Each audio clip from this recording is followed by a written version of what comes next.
ఈరోజు వస్తున్నటువంటి భారీ వర్షాలకి విజయవాడ నగరంలో పశ్చిమ ప్రాంతంలో అలాగే 50 డివిజన్ గొల్లపాలెం ప్రాంతంలో రోడ్లన్నీ పూర్తిగా చెరువులు ప్రవహిస్తున్నాయి. ఈ వర్షాల యొక్క తీవ్రత మరొక 3 రోజులు ఉంటుందని చెప్తున్నారు. నగరం అన్ని రోడ్లు కూడా జలదిగ్బంధంలో కూరుకుపోయి ఉన్నాయి. ఈ నీటి ప్రవాహానికి సంబంధించి మరి మనకు సంబంధించిన విజయవాడ నగరానికి సంబంధించిన స్లామ్ వాటర్ డ్రైన్ నిధులు 282 కోట్ల రూపాయలు విజయవాడ నగరానికి రానందువల్ల, ఈ డబ్బులు లేనందువల్ల ఎక్కడికక్కడ డ్రైనేజీ పనులు ఆగిపోయి ఉన్నాయి. దీని ప్రభావం ఈరోజు నగర ప్రజలు నరకయాతన అనుభవిస్తున్నారు.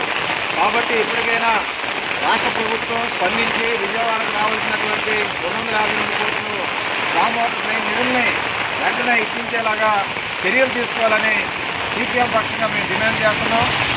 అలాగే కొండ ప్రాంతాలు ఈరోజు కొండల మీద ఉన్నటువంటి రిటైనింగ్ వాల్స్ బండ్లు జారిపోయి ప్రజలు ప్రాణాలు కోల్పోతున్న పరిస్థితి. దీన్ని తక్షణం యుద్ధ ప్రాతిపదికన రాష్ట్ర ప్రభుత్వం కనీసం 100 కోట్లు కేటాయించి విజయవాడ నగరంలో ఉన్నటువంటి కొండ ప్రాంత ప్రజల్ని ప్రాణాల నుండి రక్షించే విధంగా చర్యలు తీసుకోవాలని కూడా సిపిఎం పక్షంగా మేము డిమాండ్ చేస్తూ, ఈ తీవ్రమైనటువంటి వర్షాలు వరదల వల్ల ఇబ్బందులకు గురవుతున్నటువంటి ప్రజలకి అన్ని విధాలుగా సహాయ సహకారాలు అందించాలని సందర్భంగా విజ్ఞప్తి చేస్తున్నాం.